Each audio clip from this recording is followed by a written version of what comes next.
الحمد لله وحده والصلاة والسلام على من لا نبي بعده أما بعد فأعوذ بالله من الشيطان الرجيم بسم الله الرحمن الرحيم والذين يؤمنون بما أنزل إليك وما أنزل من قبلك آخرة هم يوقنون أولئك على هدى من ربهم وأولئك هم المفلحون إن الذين كفروا سواء عليهم أأنذرتهم أم لم تنذرهم لا يؤمنون ختم الله على قلوبهم وعلى سمعهم وعلى أبصارهم غشاوة ولهم عذاب عظيم صدق اللہ العظیم۔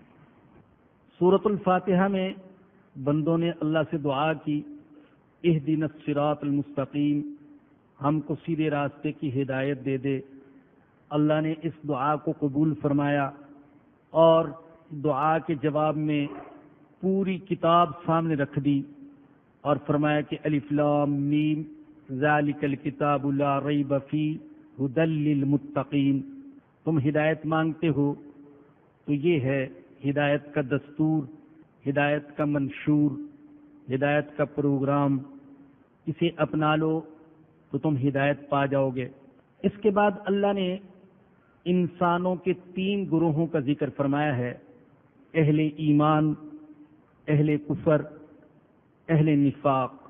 اہل ایمان کا ذکر 4 آیات میں ہے، اہل کفر کا ذکر 2 آیات میں ہے اور اہل نفاق کا ذکر 13 آیات میں ہے۔ ان 4 آیات میں جہاں اہل ایمان کا اور اس کتاب کی عظمت کا ذکر آیا تو یہاں ایمان والوں کی اللہ نے 5 صفات بیان فرمائی۔ پہلی صفت یہ کہ وہ غیب پر ایمان رکھتے ہیں، ایسی حقیقتوں کو مانتے ہیں جن کا نہ عقل سے ادراک ہو سکتا ہے اور نہ حواس سے ادراک ہو سکتا ہے۔ سب سے بڑی حقیقت تو خود اللہ، وہ غیب ہے، اللہ کو مانتے ہیں، اللہ کی صفات کو مانتے ہیں، سلسلہ نبوت کو مانتے ہیں، وحی کو مانتے ہیں، فرشتوں کو مانتے ہیں، قیامت کے دن کو مانتے ہیں، جنت کو مانتے ہیں، دوزخ کو مانتے ہیں، پل صراط کو مانتے ہیں، حساب کتاب کو مانتے ہیں، میزان کو مانتے ہیں، قبر جو پہلی منزل ہے آخرت کی، اس میں جو کچھ ہوگا اسے مانتے ہیں۔ تو پہلی صفت یہ کہ وہ غیب پر ایمان رکھتے ہیں۔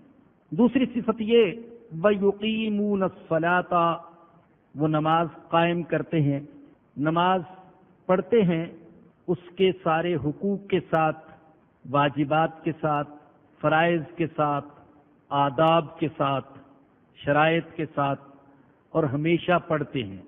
میں نے عرض کیا تھا کہ قرآن کریم میں نماز قائم کرنے کا ذکر ہے اور نماز قائم کرنے کا حکم ہے۔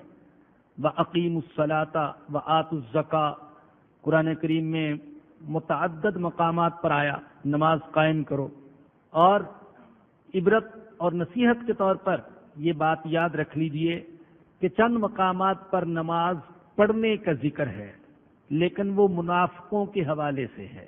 وہ نماز پڑھتے ہیں، کون؟ منافق۔ جیسے سورۃ الماعون میں فرمایا فَوَيْلٌ لِّلْمُصَلِّينَ الَّذِينَ هُمْ عَن صَلَاتِهِمْ سَاهُونَ، ان نماز پڑھنے والوں کے لیے ہلاکت ہے جو اپنی نمازوں سے غافل ہیں، جو ریاکاری کرتے ہیں، دکھاوا کرتے ہیں۔ تیسری صفت ایمان والوں کی وَمِمَّا رَزَقْنَاهُمْ يُنْفِقُونَ، جو کچھ ہم نے ان کو عطا کیا ہے اس میں سے کچھ ہماری راہ میں خرچ کرتے ہیں۔ ہم نے ان کو دولت عطا کی ہے، ہم نے ان کو زندگی عطا کی ہے، ہم نے ان کو صحت عطا کی ہے، ہم نے ان کو علم عطا کیا ہے، ہم نے ان کو عقل عطا کی ہے، ہم نے ان کو عزت عطا کی ہے، ہم نے ان کو اقتدار عطا کیا ہے۔ جتنی نعمتیں ہم نے ان کو عطا کی ہیں ان نعمتوں کو ہماری رضا کے لیے استعمال کرتے اور خرچ کرتے ہیں۔ چوتھی صفت ایمان والوں کی، والذین یؤمنون بما انزل الیک وما انزل من قبلک، اور وہ جو ایمان رکھتے ہیں اس پر جو کچھ نازل کیا گیا تیری طرف اور جو نازل کیا گیا تجھ سے پہلے۔ امت مسلمہ انسانیت کے آغاز سے لے کر جتنے بھی انبیاء آئے ان سارے انبیاء کی وارث ہے، ان سارے انبیاء کو ماننے والی۔ مسلمانوں کا دعویٰ یہ نہیں ہے کہ محمد صلی اللہ علیہ وسلم سے وحی کی ابتدا ہوئی، بلکہ مسلمانوں کا دعویٰ یہ ہے کہ ہمارے آقا پر وحی کی انتہا ہوئی، اور ہمارے آقا سے پہلے جتنے رسولوں اور جتنے انبیاء پر وحی نازل ہوئی، مسلمان اس وحی پر ایمان رکھتے ہیں۔ جتنے صحیفے نازل ہوئے ان صحیفوں کو مانتے ہیں، جتنی کتابیں نازل ہوئیں ان کتابوں کو مانتے ہیں، ان کتابوں کا احترام کرتے ہیں، ادب کرتے ہیں۔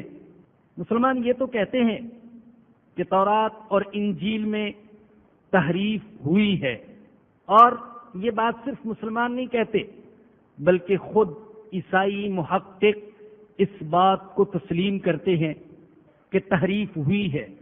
انسانوں نے ہاتھ کی صفائی ان کتابوں میں دکھائی ہے، لیکن تحریف کے دعوے کے باوجود مسلمان ان کتابوں کی بے ادبی نہیں کرتے ہیں، بے احترامی نہیں کرتے ہیں، اور نہ اس کو جائز قرار دیتے ہیں، جبکہ مسلمانوں کے مخالفین کا کردار یہ ہے کہ وہ ہمارے آقا حضرت محمد الرسول اللہ صلی اللہ علیہ وسلم کی بھی توہین کرتے ہیں، تنقیص کرتے ہیں، بے بنیاد اعتراضات آپ پر کرتے ہیں، الزامات لگاتے ہیں، آپ کے کردار کو داغدار کرنے کی کوشش کرتے ہیں، اور ہماری کتاب مقدس کی بھی توہین کرتے ہیں۔ آپ نے آج کے اخبارات میں دیکھ لیا ہوگا، نیوز ویک جو امریکہ کا معتبر اور مشہور اخبار ہے، اس کے تازہ شمارے میں گوانتانامو بے میں جو مجاہدین قید و بند کی صعوبتیں برداشت کر رہے ہیں ان کے حوالے سے ایک رپورٹ شائع ہوئی ہے جس میں بتایا گیا ہے کہ ان مجاہدین کو کس طرح اذیتیں دی جاتی ہیں، جسمانی اذیتیں بھی اور قلبی، ذہنی اور روحانی اذیتیں بھی۔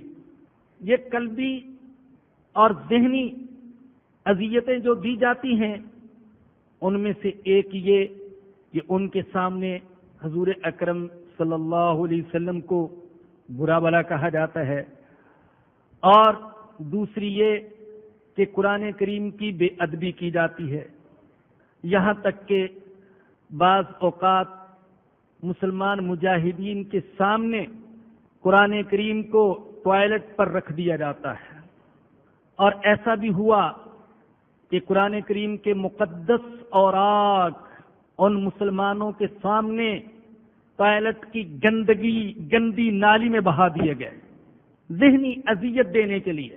الحمدللہ مسلمان ایسا نہیں کرتے ہیں، اور اسی ذہنی اذیت کا ایک حصہ ہی کہہ لے، آج کے اخبار میں یہ بھی خبر شائع ہوئی جس پر حکومت پاکستان نے احتجاج بھی کیا کہ امریکہ کے دوسرے اخبار واشنگٹن ٹائمز میں ایک کارٹون شائع ہوا، کارٹون میں ایک کتا بنایا گیا، کتے پر پاکستان لکھا گیا، اس کتے کا پٹا ایک امریکی فوجی نے تھام رکھا ہے اور وہ اس کو تھپکی دے رہا ہے، گڈ بوائے اب اسامہ کو تلاش کرو، اب الفرج کو تو تلاش کر چکے، اب اسامہ کو تلاش کرو۔ یہ کتا کسے کہا گیا ہے؟ صاف اس پر لکھ دیا گیا یہ ہماری وفاؤں کا نقد صلہ ہے جو ہمیں دیا جا رہا ہے۔ تو رسول اکرم صلی اللہ علیہ وسلم کی تنقیص، کتاب مقدس کی توہین ہم کیا کر سکتے ہیں؟ ہماری حکومتیں احتجاج کر سکتی ہیں، مریل سا احتجاج، کمزور سا احتجاج، اور وہ بھی نامعلوم 56 اسلامی ممالک میں سے کتنے ملکوں کے حکمرانوں کو توفیق ہوگی اور کتنوں کو احتجاج کی بھی توفیق نہیں ہوگی۔ لیکن ایک کام ہم کر سکتے ہیں، اور وہ کام یہ کہ جتنا وہ اس کتاب مقدس کو گرانے کی کوشش کریں گے، ہم انشاءاللہ اتنا ہی اس کتاب مقدس کو اٹھانے کی کوشش کریں گے۔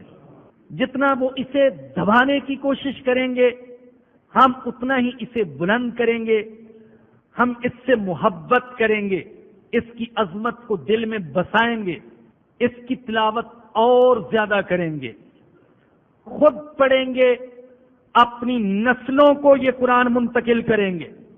ہماری نسلوں کو، ہماری اولادوں کو کچھ اور آئے یا نہ آئے، انشاءاللہ ان کو قرآن پڑھنا ضرور آتا ہوگا۔ ہم قرآن کے علوم کو پوری دنیا میں عام کریں گے، ہم قرآن کی اشاعت کریں گے، قرآن کی آواز دنیا کے کونے کونے تک پہنچائیں گے، اور رب کعبہ کی قسم، اللہ نے اس کتاب کے اندر ایسی تاثیر رکھی ہے، یہ جہاں پہنچے گی دلوں کو بدل دے گی۔ یہ ذہنوں کی کایا پلٹنے والی کتاب ہے، یہ حیوانوں کو انسان بنانے والی کتاب ہے۔ اور ایسا ہو چکا ہے، اللہ نے سکھوں کی اولادوں کو، ہندوؤں کی اولادوں کو، عیسائیوں کی اولادوں کو، یہودیوں کی اولادوں کو کتاب مقدس کی خدمت کے لیے کھڑا کر دیا۔ انشاءاللہ آئندہ بھی ہوگا، مگر ہم جو اپنا فریضہ ہے وہ ضرور سر انجام دیں۔ جو کچھ ہم کر سکتے ہیں، ہم جانتے ہیں ہمارے حکمرانوں کے احتجاج میں زور نہیں ہے، یہ مغربی ممالک کی آنکھوں میں آنکھیں ڈال کر بات نہیں کر سکتے، یہ ان فوجیوں کی جنہوں نے یہ حرکت کی گرفتاری کا مطالبہ نہیں کر سکتے، لیکن ہم یہ تو کر سکتے ہیں کہ ہم گلی گلی، محلہ محلہ، شہر شہر اور ملک ملک اس قرآن کریم کی آواز سے اور اس کے نور سے منور کر دیں گے انشاءاللہ۔ یا رب، ہم کمزور، ہمارے ارادے کمزور، ہماری زبانیں کمزور، ہمارے دماغ کمزور، ہمارے وسائل کمزور، ہمارے جسم کمزور، ہم سر سے پاؤں تک کمزوریوں میں ڈوبے ہوئے، لیکن یا رب تو دل کی کیفیت جانتا ہے، عزم یہی ہے، ارادہ یہی ہے کہ تو کسی طریقے سے ہمیں قرآن کریم کی آواز دنیا کے کونے کونے تک پہنچانے کی توفیق عطا فرما دے۔ والذین یؤمنون بما انزل الیک، اور وہ جو ایمان رکھتے ہیں اس پر جو نازل کیا گیا تیری طرف، وما انزل من قبلک، اور جو نازل کیا گیا تجھ سے پہلے۔ اس صفت کی وجہ سے امت مسلمہ میں انسانی اتحاد کا شعور پیدا ہوتا ہے۔ جب امت مسلمہ قرآنی وحی کو بھی تسلیم کرتی ہے اور قرآن سے پہلے جو وحی نازل ہوئی اسے بھی تسلیم کرتی ہے، تو اس کی وجہ سے اللہ اس امت کے اندر انسانیت کے اتحاد کا شعور پیدا کرتا ہے کہ پوری انسانیت کا دین ایک ہے۔ اصول میں سارے انبیاء متفق، سارے داعیان حق متفق، ہر نبی کی دعوت یہ اللہ پر ایمان لاؤ، ذات پر بھی ایمان، صفات پر ایمان، وحی پر ایمان، نبوت و رسالت پر ایمان، قیامت پر ایمان۔ ہر نبی نے اسی کی دعوت دی۔ اصول میں اتفاق ہے، اختلاف ہے تو صرف فروع کے اندر، اور جزئیات کے اندر. اور جب ایک مسلمان سارے انبیاء پر ایمان لاتا ہے، سارے انبیاء پر نازل ہونے والی وحی پر ایمان لاتا ہے، تو وہ انسانی اتحاد کی بنیاد رکھتا ہے. والذین یؤمنون بما انزل الیک وما انزل من قبلک. یہاں قابل غور بات یہ ہے، اللہ نے حضور پر نازل ہونے والی وحی کا بھی ذکر فرمایا اور آپ سے پہلے نازل ہونے والی وحی کا بھی ذکر فرمایا، لیکن آپ کے بعد کسی وحی کے نزول کا ذکر نہیں فرمایا. قرآن کریم میں تقریباً 40 سے 50 مقامات پر اللہ نے اس بات کا ذکر کیا کہ مسلمان حضور پر بھی ایمان رکھتے ہیں اور حضور سے پہلے جتنے انبیاء آئے اور جتنی کتابیں آئیں ان پر بھی ایمان رکھتے ہیں. تو پہلی کتابوں کا تو ذکر ہے، لیکن حضور کے بعد نہ کسی نبی کی نبوت کا ذکر ہے، نہ کسی کتاب کا ذکر، نہ وحی کا ذکر. چنانچہ یہ آیت کریمہ ختم نبوت کی ایک مستقل دلیل ہے. وَبِالْآخِرَةِ هُمْ يُوقِنُونَ. اور یقین تو بس آخرت پر ہی پورا رکھتے ہیں. یہ 5ویں صفت ہے ایمان والوں کی.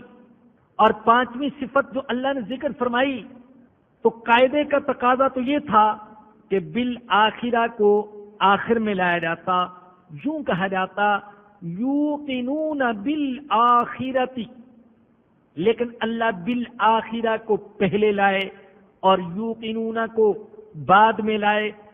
اور عربی لغت کا قاعدہ یہ ہے کہ جس لفظ کا حق یہ ہو کہ اس کو مؤخر کیا جائے، اگر اس کو مقدم کر دیا جائے تو اس کی وجہ سے حصر اور تخصیص کا فائدہ حاصل ہوتا ہے. جیسے کہ معنی میں نے کیا اور یقین تو بس آخرت پر ہی رکھتے ہیں. آخرت پر یقین رکھنے کو اللہ نے تخصیص کے ساتھ اور حصر کے ساتھ ذکر فرمایا. ویسے تو انسانوں کے 3 گروہ ہیں آخرت کے حوالے سے. ایک گروہ تو وہ ہے جو اس دنیا کے علاوہ کسی دنیا کو نہیں مانتا، اس زندگی کے علاوہ کسی زندگی کو نہیں مانتا، اس جہان کے علاوہ کسی دوسرے جہان کو نہیں مانتا، محسوسات کے علاوہ مغیبات کا انکار کرتا ہے. اور دوسرا گروہ وہ ہے جو اس جہان کے علاوہ ایک اور جہان کو مانتا تو ہے لیکن اس کا عقیدہ صحیح نہیں. کوئی کفارے کے چکر میں ہے، کوئی دوسرے جنم کے چکر میں. کسی کا کہنا یہ کہ نبی، ولی اور نیک بندے اللہ کو سفارش کے ذریعے سے مجبور کر سکتے ہیں. اور تیسرا گروہ وہ ہے جو آخرت کو مانتا ہے اور اس کا عقیدہ بھی آخرت کے بارے میں صحیح. الحمدللہ وہ گروہ مسلمانوں کے ہے. ہم آخرت کو تسلیم کرتے ہیں اور اسی طریقے سے تسلیم کرتے ہیں جس طریقے سے اللہ چاہتا ہے. مسلمان کا یہ ایمان کہ اصل زندگی آخرت کی زندگی ہے. جیسا کہ نبی اکرم صلی اللہ علیہ وسلم نے ایک موقع پر فرمایا اللہم لا عیش الا عیش الآخرہ. اللہ زندگی تو صرف آخرت کی زندگی ہے، عیش تو صرف آخرت کی عیش ہے. اور خود اللہ نے سورہ عنکبوت کی آیت نمبر 64 میں فرمایا وما هذه الحیات الدنیا الا لہو ولعب وان الدار الآخرۃ لہی الحیوان. یہ دنیا کی زندگی تو بس لہو و لعب ہے اور آخرت کی زندگی حقیقی زندگی ہے. وبالآخرۃ ہم یوقنون اولئک علی ھدی من ربہم. جن لوگوں کے اندر یہ 5 صفات پائی جاتی ہیں اللہ فرماتے ہیں یہی ہیں اپنے رب کی طرف سے ہدایت پر وَأُولَئِكَ هُمُ الْمُفْلِحُونَ، اور یہی لوگ ہیں فلاح پانے والے۔ فلاح ہم اس کا معنی تو کرتے ہیں کامیاب ہونے والے، لیکن یہ عجیب لفظ ہے۔ کسی اور زبان میں تو کیا، خود عربی زبان میں بھی فلاح کے علاوہ کوئی ایسا لفظ نہیں جو دنیا اور آخرت کی خیر کا جامع ہو۔ اسی لیے اذان میں کہا جاتا ہے تو حی علی الفلاح، اللہ فلاح کی طرف بلاتے ہیں، ایسی فلاح جو دنیا اور آخرت کی خیر کی جامع ہے۔ تو فرمایا کہ جن لوگوں کے اندر یہ 5 صفات، وہ فلاح پانے والے۔ چونکہ بندوں نے دعا کی تھی اہدنا الصراط المستقیم، ہم کو ہدایت دے سیدھے راستے کی، اللہ کہتے ہیں یہ 5 صفات اپنے اندر پیدا کر لو تو تم ہدایت پا جاؤ گے۔ غیب پر ایمان، نماز کو حقوق اور آداب کے ساتھ پابندی کے ساتھ ادا کرنا، اللہ نے جو کچھ دیا اس میں سے کچھ اللہ کی راہ میں خرچ کرنا۔ نمبر 4، نبی اکرم صلی اللہ علیہ وسلم پر جو وحی نازل ہوئی اس پر، اور آپ سے پہلے انبیاء پر جو وحی نازل ہوئی اس پر ایمان رکھنا، اور آخرت پر یقین رکھنا۔ جن کے اندر یہ 5 صفات پائی جائیں وہ ہدایت پا گئے۔ دوسرے گروہ کا ذکر، ان الذین کفروا، بے شک وہ لوگ جنہوں نے کفر کیا، سواء علیہم، ان کے حق میں برابر ہے، انذرتہم، کہ آپ ان کو ڈرائیں، ام لم تنذرہم، یا ان کو نہ ڈرائیں، لا یؤمنون، وہ ایمان نہیں لائیں گے۔ عربی زبان میں کفر کا معنی ہے کسی چیز کو چھپا دینا، اسی لیے عربی میں کسان اور کاشتکار کو بھی کافر کہا جاتا ہے۔ لیکن آپ نہیں کہہ دینا، ایسا نہ ہو کہ مار دھاڑ ہو جائے۔ ویسے بھی کاشتکاروں کے ہاتھ میں ہر وقت ڈنڈا ہوتا ہے۔ وہ ایک بات یاد آ گئی، ایک سکول کالج کا نیا نیا پڑھا ہوا بگڑا ہوا نوجوان ایک کاشتکار کے پاس سے گزرا جس کے ہاتھ میں ڈنڈا تھا۔ کہنے لگا کہ یہ دنیا کا نظام کیسے چل رہا ہے؟ اس نے کہا اللہ چلا رہا ہے۔ اس نے کہا نہیں، یہ تو کشش ثقل کی بنا پر چل رہا ہے، کشش ثقل کے نظریے کی بنا پر۔ ہر ثقیل چیز ہلکی چیز کو اپنی طرف کھینچتی ہے، یوں دنیا کا نظام قائم ہے۔ اس نے زور سے ڈنڈا مارا اس کی کھوپڑی پر۔ اس نے آگے سے گالیاں بکنی شروع کر دی۔ اس نے کہا گالیاں کیوں بکتے ہو؟ خود تو کہتے ہو کہ ہر ہلکی چیز بھاری چیز کو اپنی طرف کھینچتی ہے۔ کشش ثقل کا نظریہ بھاری چیز ہلکی چیز کو کھینچ لیتی ہے، تو میرے ڈنڈے کو تمہاری کھوپڑی نے اپنی طرف کھینچ لیا۔ تو اس لیے اگرچہ عربی زبان میں کاشتکار کو کافر کہتے ہیں، لیکن آپ نہیں کہنا بھائی۔ اسی طریقے سے جس چھلکے میں پھل بند ہوتے اسے کافور کہا جاتا ہے۔ اور کفر کی کئی قسمیں ہیں۔ نمبر 1 کفر انکار، دل سے بھی انکار، زبان سے بھی انکار۔ نمبر 2 کفر عناد، حق کو پہچانتا بھی ہے، مانتا بھی ہے، لیکن قبول نہیں کرتا۔ بہت سے کافر ایسے گزرے ہیں جنہوں نے قرآن کی تعریف کی، حضور کی تعریف کی، مانتے تھے، پہچانتے بھی تھے، لیکن پھر بھی ایمان قبول نہیں کرتے تھے۔ نمبر 3 کفر نفاق، منافقت والا کفر جس کا ذکر ابھی آ رہا ہے۔ نمبر 4 کفر شک، بظاہر تو مسلمان ہے لیکن شک اور تردد میں مبتلا ہے۔ بل ہم فی شک یلعبون، اللہ نے ان کا ذکر کیا۔ نمبر 5 کفر تعویل، قرآنی آیات کی، اسلامی عقائد کی، نظریات کی ایسی تعویل کرنا کہ کفر تک جا پہنچے۔ نمبر 6 کفر جہود، دل سے پہچانتا ہے لیکن زبان سے انکار نہیں کرتا۔ اللہ نے اس آیت کریمہ میں ایسے ہی کافروں کا ذکر کیا ہے جو دل سے پہچانتے تھے لیکن زبان سے زبان سے اقرار نہیں کرتے تھے، جبکہ نبی اکرم صلی اللہ علیہ وسلم کے دل میں پوری انسانیت کا درد، آپ چاہتے تھے کہ سارے انسان ایمان لے آئیں، آپ انسانوں کے لیے رو رو کر دعائیں کرتے، انہیں دعوت دیتے، اور جب لوگ انکار کرتے تھے تو آپ کے جذبات پر، آپ کے دل پر آرے چلتے تھے۔ اللہ کو اپنے نبی کے درد پر ترس آ گیا۔ اللہ نے کہا لعلک باخع نفسک الا یکونوا مؤمنین، میرے نبی ایسے معلوم ہوتا ہے کہ اگر یہ انسان ایمان نہ لائے تو آپ اپنی جان کو ہلاکت میں ڈال دیں گے۔ یہاں پر بھی اللہ نے اپنے نبی کو تسلی دی، فرمایا کہ بے شک وہ لوگ جو کافر ہیں ان کے حق میں برابر ہے، آپ ان کو ڈرائیں یا نہ ڈرائیں وہ ایمان نہیں لائیں گے۔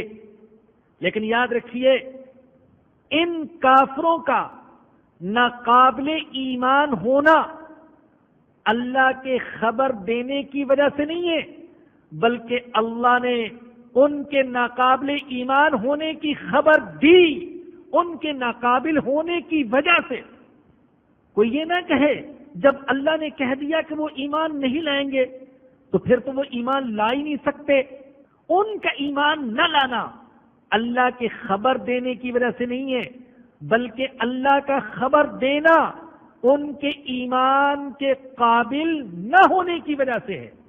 جیسے ایک ماہر حکیم اور ڈاکٹر کسی بیمار کے بارے میں کہہ دیتے یہ اب بچ نہیں سکتا اور پھر وہ مر جائے، تو کوئی بیوقوف یہ نہیں کہہ سکتا کہ چونکہ تم نے کہا تھا کہ یہ بچ نہیں سکتا اس لیے مر گیا۔ اس کی موت ڈاکٹر کے خبر دینے کی وجہ سے نہیں ہوئی، بلکہ ڈاکٹر نے جو خبر دی اس لیے کہ اس نے موت کے سارے اسباب اختیار کر رکھے تھے۔ جو لوگ روحانی موت کے سارے اسباب اختیار کر لیتے ہیں تو اللہ ان کے بارے میں خبر دے دیتے ہیں کہ اب یہ ایمان کے قابل نہیں ہے۔ ختم اللہ علی قلوبہم، اللہ نے مہر لگا دی ان کے دلوں پر، وعلی سمعہم، اور ان کے کانوں پر، وعلی ابصارہم غشاوۃ، اور ان کی آنکھوں پر پردے ہیں، وَلَهُمْ عَذَابٌ عَظِيمٌ، اور ان کے لیے بڑا عذاب۔ یہ دلوں پر اور کانوں پر مہر لگانے کا کیا مطلب؟ جب کوئی شخص ہدایت سے مسلسل اعراض کرتا ہے اور اللہ کی دی ہوئی عقل کو معطل اور بیکار کر دیتا ہے اور حق کی نشانیوں اور آیات میں غور و فکر کے لیے عقل کو استعمال نہیں کرتا، تو پھر اس کے دل پر، اس کے کانوں پر مہر لگ جاتی ہے۔ یہ اس کے کفر کی، اس کے گناہوں کی ایک نقد سزا ہوتی ہے۔ اور یہ بھی جان لے کہ اس دنیا میں جو کچھ ہوتا ہے تکوینی اعتبار سے اس کی نسبت اللہ کی طرف ہوتی ہے۔ ایک انسان زہر کھا کر مرتا ہے تو ہم یہ کہتے ہیں کہ قضائے الہی سے اس کی موت واقع ہو گئی، حالانکہ اس نے موت کا وسیلہ اور سبب تو خود اختیار کیا، لیکن ہم نسبت کرتے ہیں اللہ کی طرف۔ ایک شخص نے دوسرے کو قتل کر دیا، ہم کہتے ہیں کہ اس کی عمر ہی اتنی تھی، اللہ نے اس کو موت دے دی۔ تو اس دنیا میں جو کچھ ہوتا ہے تکوینی اعتبار سے اس کی نسبت اللہ کی طرف ہوتی ہے، لیکن اس کے اسباب انسان خود اختیار کرتا ہے۔ جب کوئی شخص ہدایت سے اعراض کرتا چلا جاتا ہے، اللہ کا نبی بلاتا ہے وہ نہیں آتا، قرآن سنایا جاتا ہے وہ نہیں سنتا، آیات پیش کی جاتی ہیں وہ غور و فکر نہیں کرتا، دلائل دیے جاتے ہیں وہ اعراض کرتا ہے، تو پھر اللہ اس کے دل پر مہر لگا دیتے ہیں، وہ ہدایت قبول کرنے کے قابل نہیں رہتا۔ اور عبرت کے لیے جان لیجئے میرے مسلمان بھائیوں اور میری مسلمان بہنوں، یہ دل پر مہر لگنے والا معاملہ بعض اوقات مسلمان کے ساتھ بھی ہو جاتا ہے. جیسا کہ ایک حدیث میں سرور دو عالم صلی اللہ علیہ وسلم نے فرمایا، جب انسان گناہ کرتے ہیں تو اس کے دل پر ایک کالا نقطہ لگ جاتا ہے. اگر توبہ کر لے تو صاف ہو جاتا ہے، اور اگر توبہ نہ کرے، گناہ کرتا چلا جائے تو دل پر نقطے لگتے چلے جاتے ہیں، یہاں تک کہ پورے کا پورا دل کالا ہو جاتا ہے. پھر وہ ہدایت کی بات سے متاثر نہیں ہوتا، اس کے اندر خشوع خضوع اللہ کا خوف باقی نہیں رہتا. خدا را اگر ہم میں سے کسی سے گناہ ہو چکے یا گناہ ہو رہے ہیں تو خدا را توبہ کر لیجئے، دل کو صاف کر لیجئے. کہیں ایسا نہ ہو کہ ہمیں ایسے وقت میں موت آ جائے کہ ہمارا دل پورے کا پورا کالا ہو، اس کے اندر ایمان کی روشنی رتی بھر نہ ہو. حضرت علی رضی اللہ عنہ نے فرمایا، جب انسان ایمان قبول کرتے تو اس کے دل میں روشنی پھیل جاتی ہے، اور جب ایمان کامل درجے تک پہنچ جاتا ہے تو پورے کا پورا دل سفید اور منور ہو جاتا ہے. اور فرمایا کہ جب کوئی منافقت کرتا ہے تو دل کالا ہوتا ہے، اور جب منافقت انتہا کو پہنچ جاتی ہے تو پورے کا پورا دل کالا ہو جاتا ہے. اور حضرت علی تو قسم کھا کر فرماتے تھے، اللہ کی قسم تم اگر چاہو تو مسلمان کا سینہ چیر کر دیکھو، اس کا دل سفید اور منور ہوگا، اور منافق کا سینہ چیر کر دیکھو، اس کا دل کالا اور سیاہ ہوگا. کہیں ایسا نہ ہو کہ ہمیں ایسے وقت میں موت آ جائے. یہی آگے آ رہا ہے، اللہ فرماتے بلا من کسب سیئۃ واحاطت بہ خطیئتہ فاولئک اصحاب النار. جس نے گناہ کیے اور کرتا چلا گیا یہاں تک کہ گناہوں کے ایک چکر میں پھنس گیا، اوپر گناہ، نیچے گناہ، دائیں گناہ، بائیں گناہ، آگے گناہ، پیچھے گناہ، زبان سے گناہ، آنکھوں سے گناہ، کانوں سے گناہ، ہاتھوں سے گناہ، پیروں سے گناہ، دل سے گناہ، دماغ سے گناہ، گناہوں میں ہی ڈوب گیا تو پھر کیا ہوتا ہے؟ اللہ فرماتے فاولئک اصحاب النار، یہ ہے دوزخی، یہ اس میں ہمیشہ رہیں گے. تو میرے بھائیوں، میرا دروازہ کھلا رکھا ہوا، دل کو پاک کر لیجئے. کہیں ایسا نہ ہو کہ ہمیں ایسی حالت میں موت آئے کہ ہمارا دل کالا ہو چکا ہو. وعلی ابصارہم غشاوہ، اور ان کی آنکھوں پر پردہ، ولہم عذاب عظیم، اور ان کے لیے بڑا عذاب. اب تیسرے گروہ کا ذکر، وَمِنَ النَّاسِ مَن يَقُولُ آمَنَّا بِاللَّهِ وَبِالْيَوْمِ الْآخِرِ، اور بعض لوگ وہ ہیں جو کہتے ہم ایمان لائے اللہ پر اور آخرت کے دن پر، وَمَا هُمْ بِمُؤْمِنِينَ، اور وہ بالکل مومن نہیں. اللہ کے ہاں دعووں کا اعتبار نہیں ہے، اللہ کے ہاں خالی خولی دعووں کا اعتبار نہیں، اللہ کے ہاں عمل کا اعتبار ہے، باتوں کا اعتبار نہیں. اللہ کے ہاں حقیقت کا اعتبار ہے. حقیقت ہے یہ نہیں. اللہ صرف ظاہر کو نہیں دیکھتے، اللہ باطن کو بھی دیکھتے ہیں.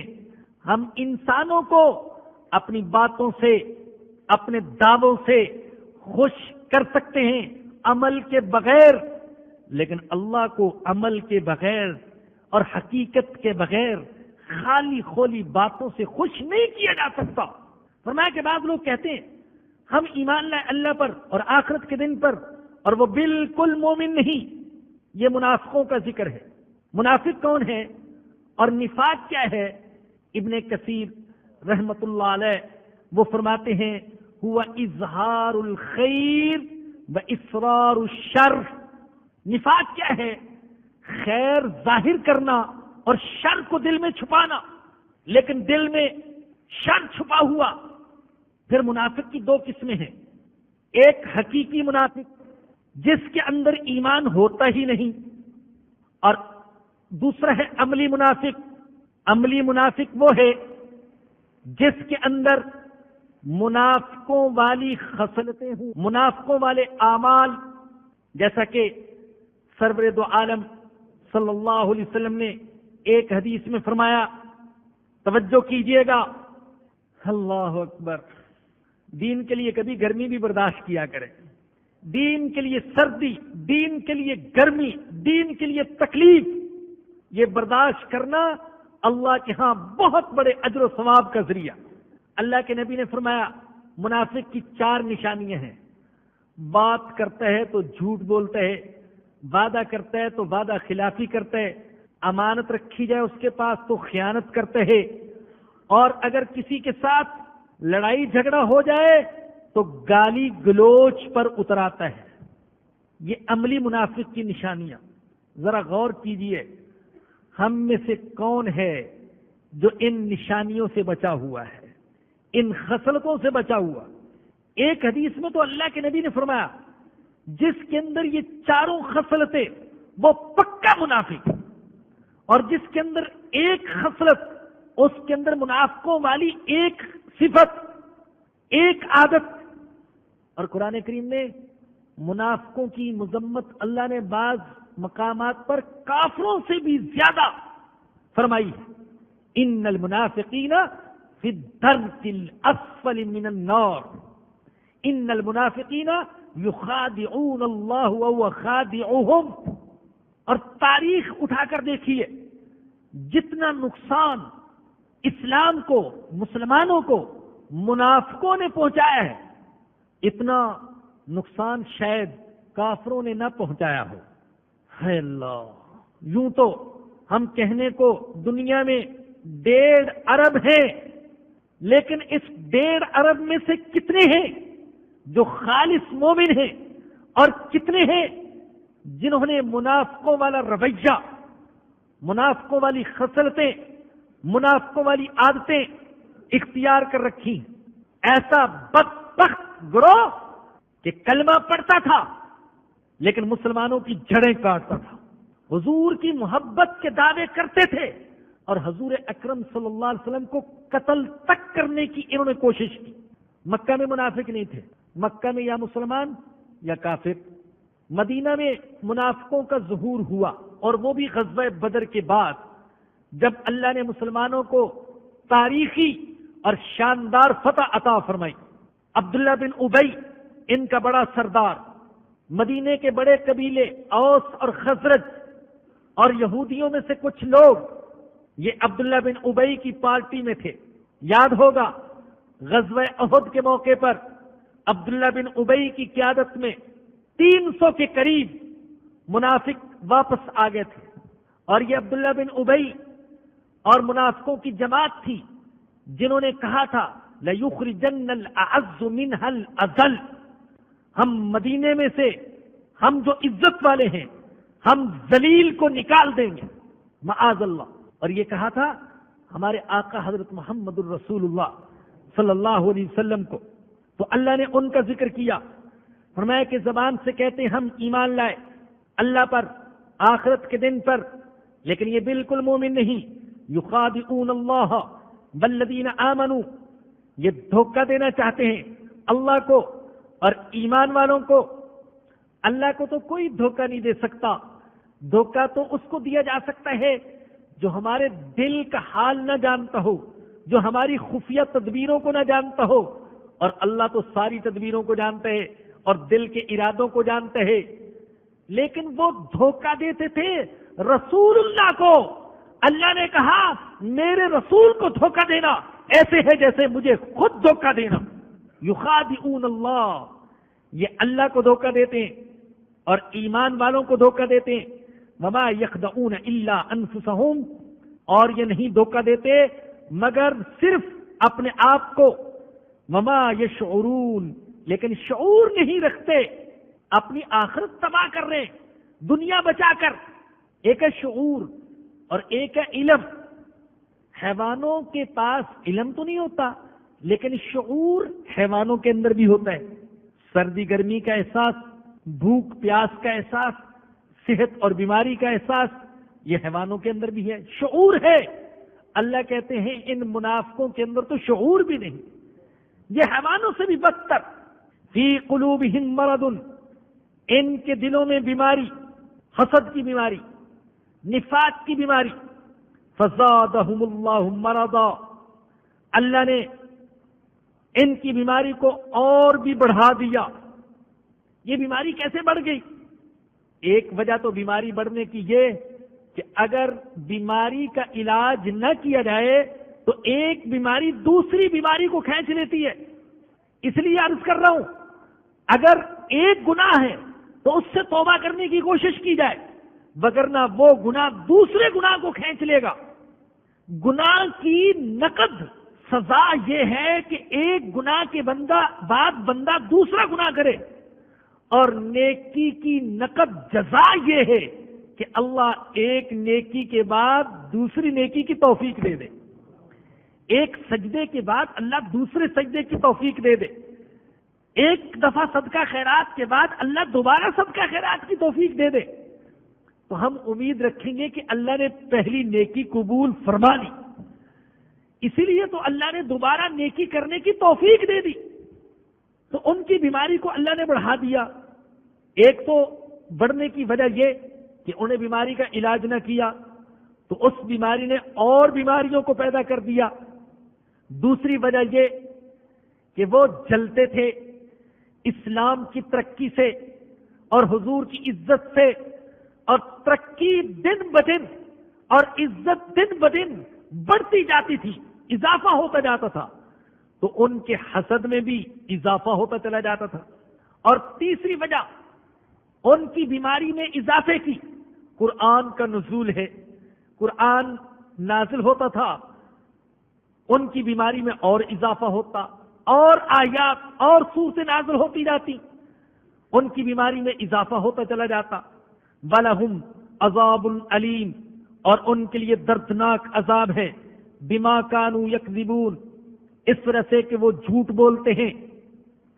وَإِذَا قِيلَ لَهُمْ لَا تُفْسِدُوا فِي الْأَرْضِ، اور جب منافقوں سے کہا جاتا ہے زمین میں فساد نہ کرو، لگائی بھجائی نہ کرو، شرارت خباثت نہ کرو، ادھر کی ادھر اور ادھر کی ادھر نہ پہنچاؤ، جب کہا جاتا کہ فساد نہ کرو، قالوا انما نحن مصلحون، تو کہتے بے شک ہم تو صرف اصلاح کرنے والے ہیں، ہم تو فساد پھیلانے والے نہیں۔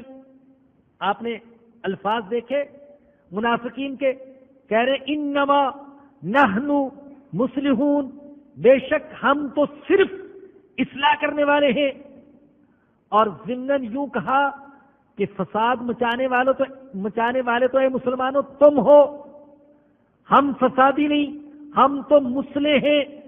اللہ نے جواب میں 5 تاکیدات کے ساتھ فرمایا، 5 تاکیدات کے ساتھ۔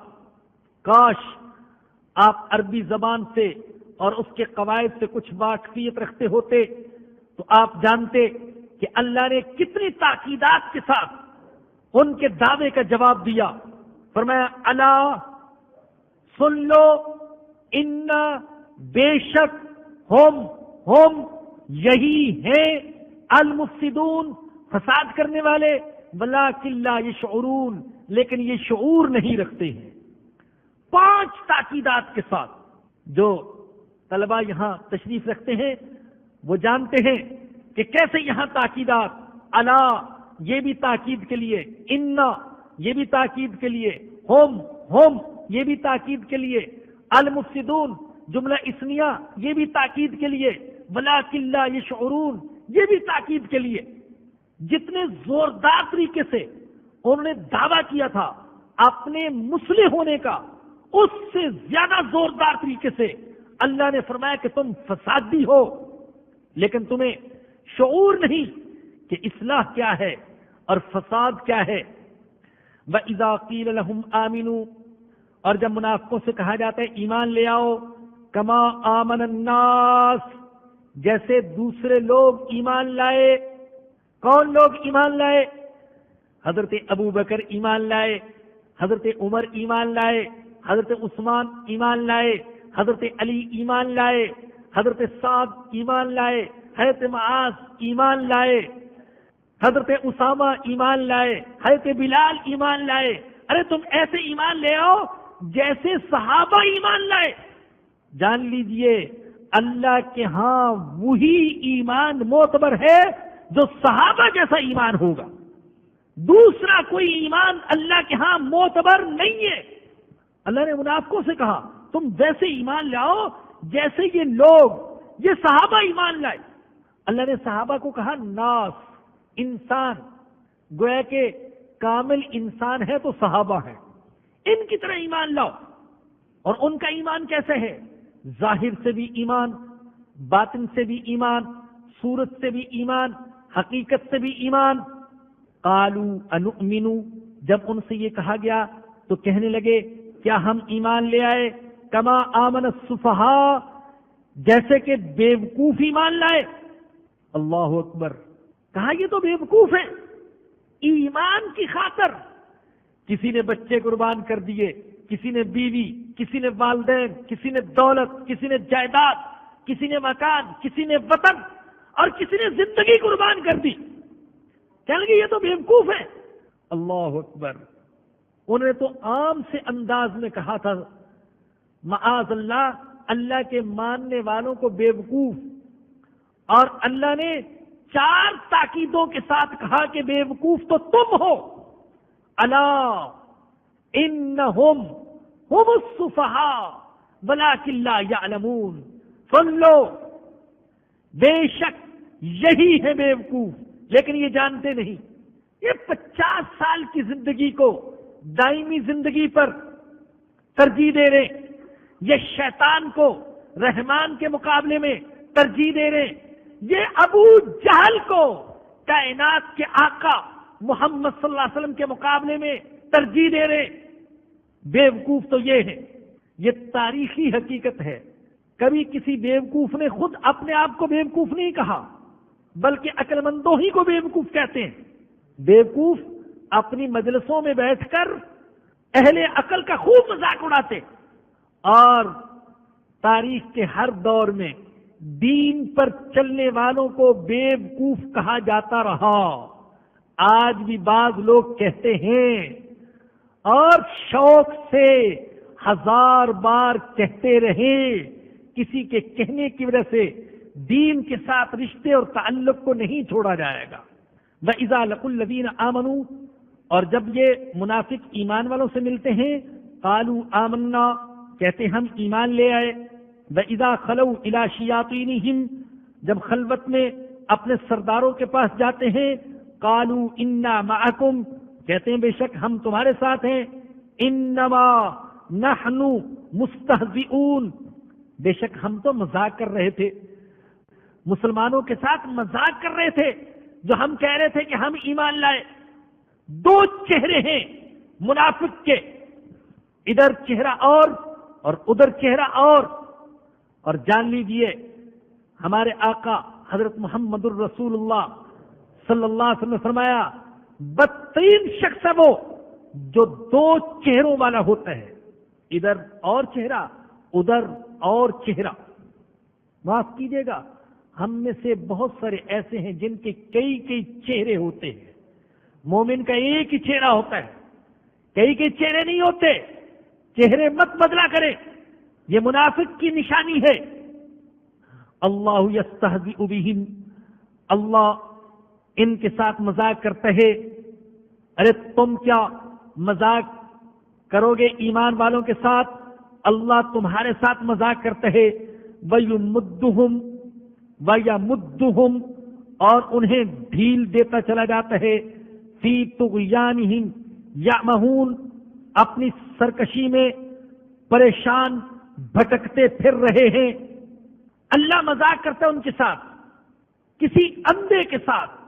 سب سے بڑا مذاق یہ ہے کہ وہ کسی گڑھے کی طرف جا رہا ہو اور ہم اس کا ہاتھ پکڑ کر اس کو گڑھے سے نہ بچائیں، یہاں تک کہ وہ اس میں اوندے منہ گر جائے. اللہ منافقوں کے ساتھ ایسے ہی مذاق کر رہا تھا. جب ان کو سمجھایا اور باز نہیں آئے، اب ان کو چھوڑ دیا گیا، یہاں تک کہ وہ گمراہی کے گڑھے میں اوندے منہ گر گئے.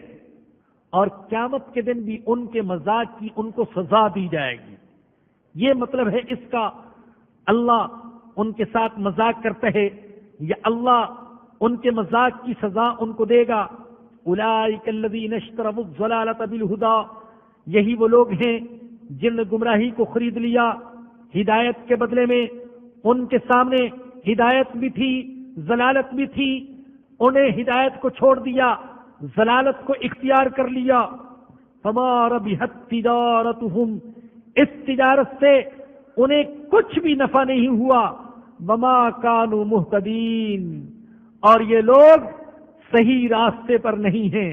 اور بعض نے یوں مانا کیا کہ یہ لوگ تجارت کرنا جانتے ہی نہیں ہیں، ان کو پتہ ہی نہیں تجارت کیسے ہوتی ہے۔ یاد رکھیں، دنیا میں ہر شخص تجارت کر رہا۔ ایک تجارت تو وہ ہے نا جو دکانوں پر ہوتی ہے، جو فیکٹریوں میں ہوتی ہے، اور ایک تجارت یہ ہے، یہ بھی جو ہم بیٹھے ہیں یہ تجارت ہے۔ ہم نے اللہ کو 1 گھنٹہ دے کر اللہ سے لاکھوں نیکیاں لے لی، الحمدللہ، یہ بھی تجارت ہے۔ اس میں بعض اوقات انسان محروم ہوتا ہے لیکن حقیقت میں محروم نہیں ہوتا، اسے نوازا جاتا ہے، یہ بھی تجارت ہے۔ اللہ کے نبی نے فرمایا تم میں سے ہر شخص صبح نکلتے ہیں تجارت کرتے ہیں، کوئی ہلاکت کا سامان خریدتے ہیں اور کوئی نجات کا سامان خریدتے ہیں۔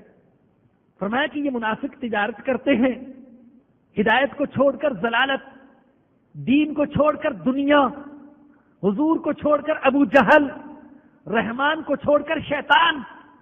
لیکن فرمایا کہ ان کی تجارت نے ان کو کچھ فائدہ نہ دیا، یہ تجارت کرنا جانتے ہی نہیں۔ اور دیکھیے منافق 2 قسم کے تھے۔ پہلی قسم منافقوں کی وہ جن کے دل میں صرف کفر، اللہ نے ان کی بھی مثال دی۔ اور دوسری قسم کے منافق وہ تھے جن کو ایمان کی تھوڑی سی روشنی تو نصیب ہوئی لیکن متذبذب تھے، شکوک و شبہات کا شکار تھے، اللہ نے ان کی بھی مثال دی۔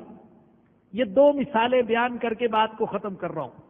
پہلی قسم کے منافق جن کے دل میں صرف کفر تھا، فرمایا کہ ان کی مثال ایسی ہے، کچھ لوگ جنگل میں سفر کر رہے ہیں، رات کا وقت ہے، ہر طرف اندھیرا، راستہ دکھائی نہیں دیتا، کسی نے آگ روشن کر دی، چاروں طرف منور ہو گیا، راستے دکھائی دینے لگے، مسافروں نے چلنا شروع کیا، اچانک آگ بجھ گئی اور وہ اسی طریقے سے تاریکی میں کھڑے رہ گئے جیسے کہ پہلے تھے۔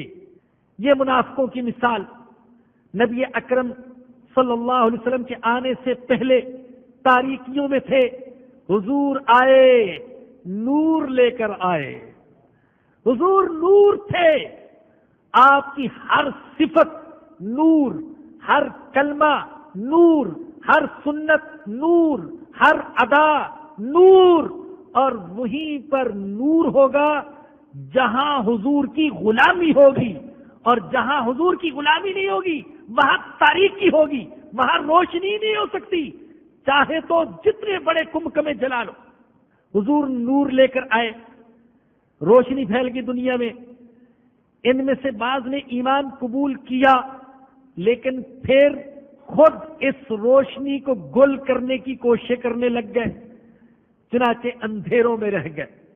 اللہ نے ذکر فرمایا مثلہم، ان کی مثال کمثل الذی استوقد نارا، اس شخص کی طرح ہے جس نے آگ جلائی، فلما اضاءت ما حولہ، جب اس آگ نے پورا ماحول روشن کر دیا، ذہب اللہ بنورہم، اللہ نے ان کے نور کو سلب کر لیا، وترکہم فی ظلمات، اور ان کو چھوڑ دیا تاریکیوں میں، لا یبصرون، اس حال میں کہ انہیں کچھ بھی دکھائی نہیں دیتا، صم، بہرے ہیں، بکم، گونگے ہیں، عمی، اندھے ہیں، فہم لا یرجعون، اب یہ حق کی طرف نہیں پلٹیں گے۔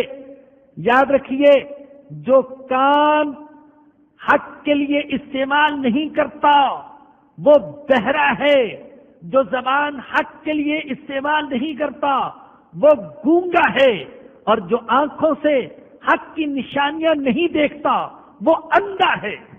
اس لیے اللہ نے فرمایا یہ بہرے ہیں، گونگے ہیں، اندھے ہیں، اور یہ حق کی طرف نہیں پلٹیں گے. او کصیب من السماء. دوسری مثال، دوسری قسم کے منافق جن کو ایمان کی تھوڑی سی روشنی ملی لیکن ہمیشہ شکوک و شبہات کا شکار رہے، ان کی مثال اللہ نے یہ دی. کچھ لوگ ہیں گھر سے دور، کھلا میدان ہے، رات کا وقت ہے، طوفانی بارش ہو رہی ہے، بجلی کڑکتی ہے تو دل لرزتا ہے، پریشان ہے کہ کیا کریں، راستہ نظر نہیں آتا. بجلی کی چمک میں جب راستہ تھوڑا سا دکھائی دیتے چلنے لگتے ہیں، جب اندھیرا ہوتا ہے تو پھر کھڑے ہو جاتے ہیں.